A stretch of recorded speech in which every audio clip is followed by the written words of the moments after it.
Hey everyone, I'm here with Luna. She runs the YouTube channel Aspie Gamer Girl. Thank you very much for being here. Yeah, you're welcome. Thank you for inviting me. I'm pretty excited about this. Me too, yes. We got a lot of very important things to cover today. So first off, tell me a little bit about your diagnosis process and how long you've known that you've had this condition. um, so everything started like 4 years ago, almost 5 years ago now. I lost your video, by the way. So I don't know if I should keep talking. Oh, okay, there you go. I'm sorry. No, it's okay. I wasn't sure if it was down or not. Okay, anyway, so I All will good, yeah. start over again so you can skip all this part. Okay. I am aware of my autism like for 4 years, almost 5 years now.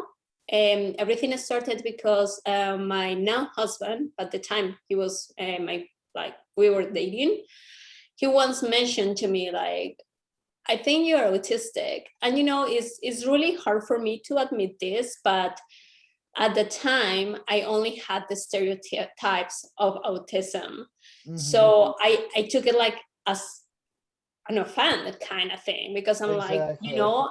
I'm really smart. I'm always like one of the smartest persons in the room, not to like be arrogant, but it's the truth. I'm not white, I'm not male, I can talk. Like, what are you talking about? Because unfortunately, it's always portrayed white male, and actually it's white kids, not even like males, so everything started there. Like, then he mentioned it a couple of times, and I always like will respond like a little bit upset, like aggressive, because I was like, this is really insulting.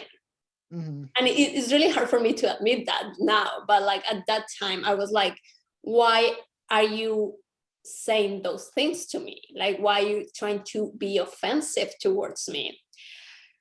But I feel he planned like a seed on my brain. So then one day I was actually reading this article of women with autism, and they have found all the examples. It was like 5 women or 6, and all of them had found about their autism when they were older, like around 20-30 years old. Right now I'm 30.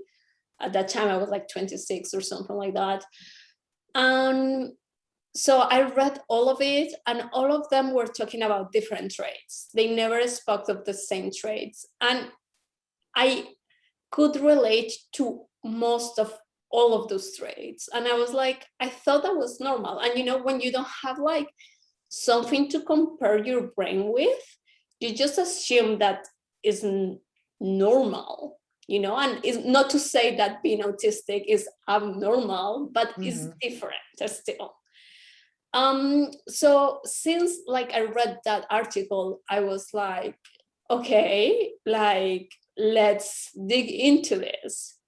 And as I told you, as my partner was the one that started saying this, he has been like always really supportive and helping me to discover this, because I have found out and discovered too many things. And then at that point, I did like a lot of those tests that are online, and they said like, hey, do this test just for reference, but this is not like an official thing, just like for you to see if you have matching traits. And all of them, like I did like 10 of them and different ones, and all of them will be like, yeah, basically you're autistic, but go to a professional to make sure, right? Yeah. So at the beginning I was obsessed with that, like for us, I think like labels are really important. So for like Definitely. 2 years I was like, I need an official thing, I need a diagnosis, because that will make it real. But at that time I was living in Europe, and I didn't know where to go. I was in a country that I didn't even spoke the language. So I was like, I will have to wait a little bit before doing that. And in that period that I was waiting for being a professional and like discover what it was, I realized that I didn't need it. Like, that the only thing that made sense is that I am autistic. Yeah, Like if I definitely. compare my brain to a neurotypical, it doesn't make sense. Right. And then I start really getting involved in Reddit, and I love the autism and autistic communities on Reddit, and that was really helpful. Like I love it. So then I decided that I didn't need an official thing anymore, because I knew it is like that. And currently I see a therapist that she focuses on like, and yeah, most of their clients, and she has like a lot of like titles and stuff, are focused towards autistic individuals. And like I told her since the beginning, like, hey, I don't have a diagnosis. I'm not looking for one, because I already know I am. And she Right. was really cool with it. And all the process, she is like, she reaffirms like, yeah, of course you're autistic. Like those process and those thoughts, how you process them and how you put them into words makes sense for an autistic person. So basically that is my path to being aware that I'm autistic. Okay. All right. That's awesome. Yeah. And the same thing kind of happened to me because I found out I had autism at age 12. And this was 2011, so it wasn't nearly as accepting as it was today. The society isn't nearly as accepting in 2011.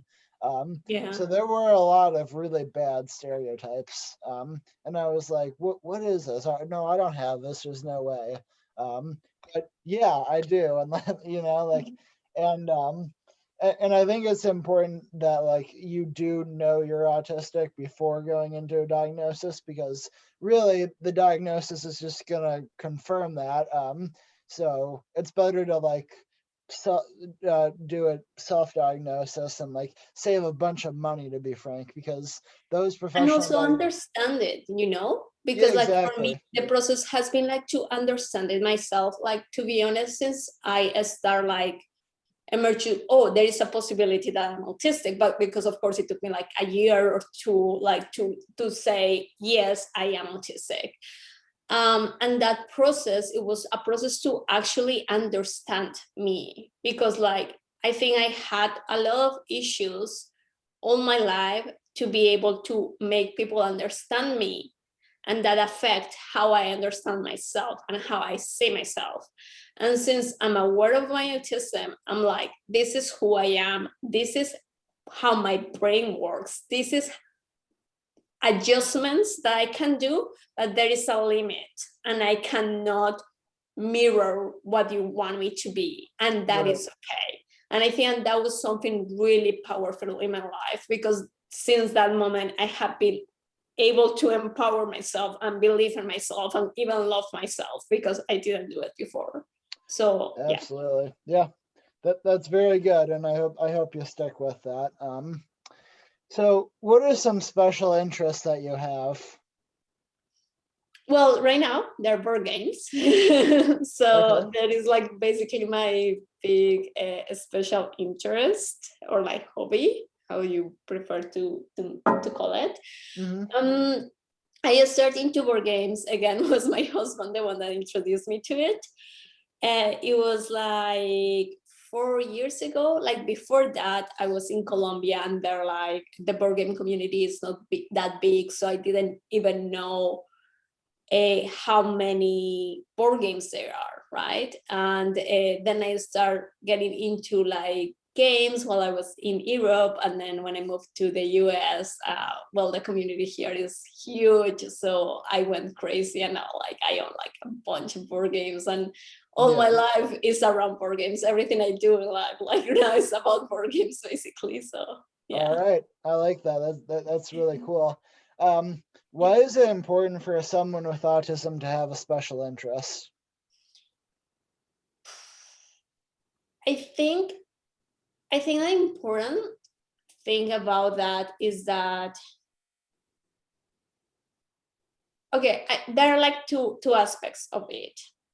Before board games, for me, I had other special interests: Mm-hmm. art, architecture, especially Salvador Dali and Gaudi.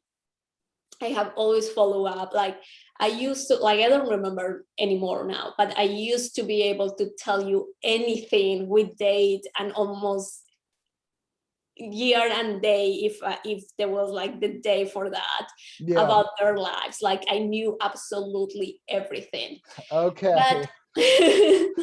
But I think that was for me to be able to focus on something, because I didn't have a lot of friends growing up. I didn't used to go out or like be invited to do things. That is not like something that will happen really often in my life. So I think that I found that safe space. So period to board games and period to being aware that I'm autistic, I use that to like a comfort space, like a place, a place that I knew what was happening, a place that I will feel comfortable with myself, a place that I will be able to manage and control things, kind of thing. So it was like a safe space for me. And then after that, like for board games, I think that board games are so important for me because I had been able to make friends, and in a really easy way compared to before. It has been a way that I think the nice thing of board games is that you can play and you don't have to chit chat, you don't have to talk, you can just be focused on the play, and no one will be like weird about it if you are just quiet, or if you are not looking at them in the eyes or things like that. So I think board games are the perfect environment for me to be able to have other relationships and have friends and don't feel alone. But at the same time, and be able to control that space, because I'm like, if I don't want to play more games, or if the space is overwhelmed, I just can't leave, and it's not going to be weird, it's not going to be a big deal, you know. Or if I want to play by myself, I can do, like, there are solo games and stuff like that. So yeah, board games have been like the best for me because of all those reasons. For sure, yeah, those are very valid reasons, especially like being on your own and all that. Like I can definitely relate to that one. And having a community where you can like be yourself and people won't judge you. That's really good. That has been amazing. So have you had any other special interests that you have grown out of before? And if so, do you think you'll eventually grow out of this one? Well, as I was mentioning before, when I was younger, I was like obsessed about art and Dali and Gaudi and architecture and all of this. And I will like, like study a lot of art, have like art books all the time, reading and looking for them. And more information all the time. I think that I grow out of it. First, it was like a little bit because of time, because I had to do something different, because I have to go to university and I didn't have a lot of space and time to do it. Right. And then I kind of forgot that that was my thing. And so kind of like left me in a natural way. And then, but I think the difference with board games is that, as I was saying, again, I have been able to be part of a community. I have been able to have friends. They are always changing. Like the amount of board games that they are outside is like, it's unbelievable. I know. They were like I have like more than 150 games, and that is nothing for what is outside, so wow. I think that board games will be always be a part of me, because it's still like art and like Dali and Gaudi, even they are not as intense, that is still part of me. And like if I have the opportunity to go to a museum and see a piece of art of Dali or any art, I'm like happy.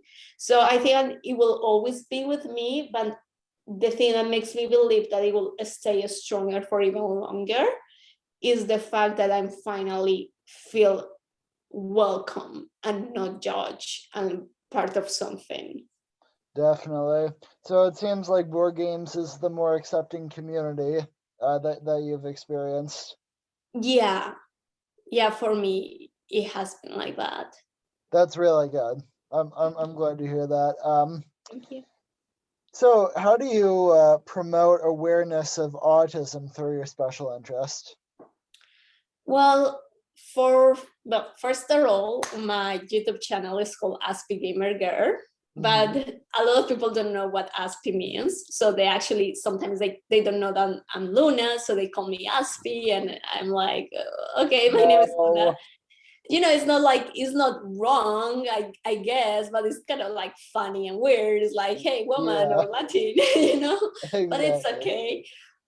Also on my logo, but again, a lot of people don't notice it because they don't know. Is on my logo is like 2 pounds and like a die, and on the background there is like the infinitive symbol and is in colors like the Oh, spectrum. Yeah, you haven't noticed that. So I no, feel I like, haven't. That's really cool. yeah, a lot of people haven't noticed that, but it's something that I'm like, I will always keep it that way because like everything that I do, I always have the infinitive symbol and in colors. Yeah, But I know that people don't know about it. But with my content, my goal is like currently, before like I started doing videos in both English and Spanish of board games, like reviews, how to play, interviews with designers. Like I have experimenting a lot of what type of content I wanted to do. And I landed on a stop motion and claymation, which I'm loving so much. Like it makes me so happy to do it. And like I haven't always been super crafty and wanted to tell stories. And I think with this is really cool because I'm being able to make up the stories.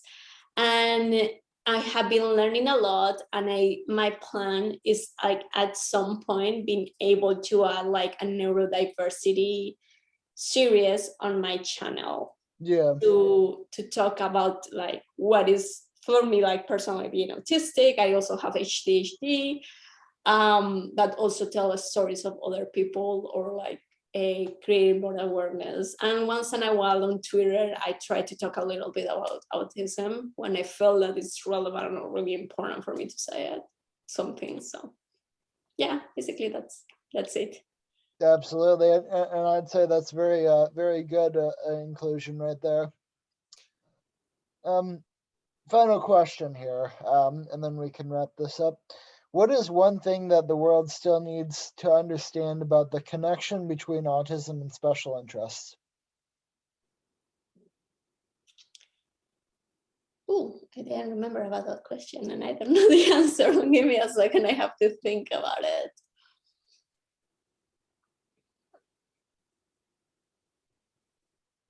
Question is particularly hard for me because I have like two sides, like the one when I didn't knew I was autistic versus the one that I knew like I'm autistic.